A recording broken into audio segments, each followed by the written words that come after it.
2025 সালের একদম শুরুতেই আইটেল নিয়ে আসলো সবথেকে কম দামে একটা স্মার্টফোন এবং ফোনটি দেখতে কিন্তু আইফোনের মতো। তো ফোনটি হচ্ছে আইটেল জিনো 10 এবং জিনো লাইন আপের এটাই তাদের প্রথম স্মার্টফোন। সবথেকে ইন্টারেস্টিং ব্যাপার হলো এত কম বাজেটের ফোনের সাথে সুন্দর একটি ব্যাক কভার পাচ্ছেন, যেটা আদার্স কোনো ব্র্যান্ড দেয় না। থাকছে একটি চার্জিং অ্যাডাপ্টার এবং চার্জিং কেবল। শুরুতে যদি ডিজাইন নিয়ে বলি, এই ফোনটি প্লাস্টিক বিল্ড একটি ফোন, একদমই সিম্পল সাদামাটা গ্লসি ব্যাক ডিজাইন। এর ওয়েট খুব বেশি না, মাত্র 186 গ্রাম এবং থিকনেস হচ্ছে 7.6 মিলিমিটার। সেই সাথে দুইটি কালার অপশন থাকছে, একটা হচ্ছে অপাল পার্পল এবং অন্যটি হচ্ছে প্যান্টম ক্রিস্টাল। এছাড়া ডিজাইনের মধ্যে আইফোনের মধ্যে একটা ফিল দিবে।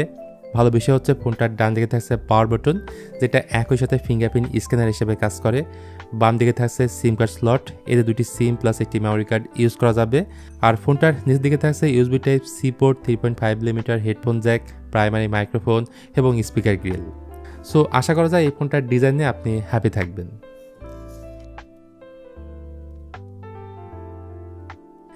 ডিসপ্লে ক্ষেত্রে এখানে আমরা পাচ্ছি 6.6 ইঞ্চের একটা এইচডি প্লাস ডিসপ্লে, যেটা বেশ বড় সাইজের এবং নর্মাল 60 হার্টজটা এখানে থাকছে। শার্পনেসের ঘাটতে অবশ্যই বোঝা যায়, কারণ এটা রেজলিউশন 720x1600।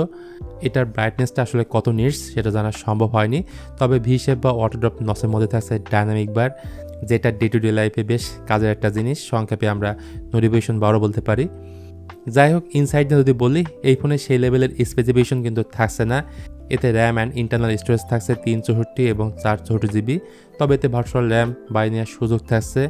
আর এটা যেহেতু কম দামে entry level smartphone, so chipset হিসেবে এখানে থাকছে ইউনিসক T603, যেটা ডেইলি লাইফ ইউজের জন্য একদমই পারফেক্ট। গেমিংয়ের জন্য সুইটেবল কোনো ডিভাইস না, তাই বলবো বাড়তি কোনো অ্যাপ এই ফোনে ইনস্টল না করাই ভালো। তবে ছোটো যে গেমগুলো আছে, সাবওয়ে সার্ফার, টেম্পল রান, এই জাতীয় গেমগুলো আপনারা এই ফোনটাতে খেলতে পারবেন। অপারেটিং সিস্টেম হিসেবে এই ফোনটাতে রয়েছে iOS 14 on top of Android 14 go addition. সহজ কথায় বলা যায় এটা একটা লাইটার ভার্সন।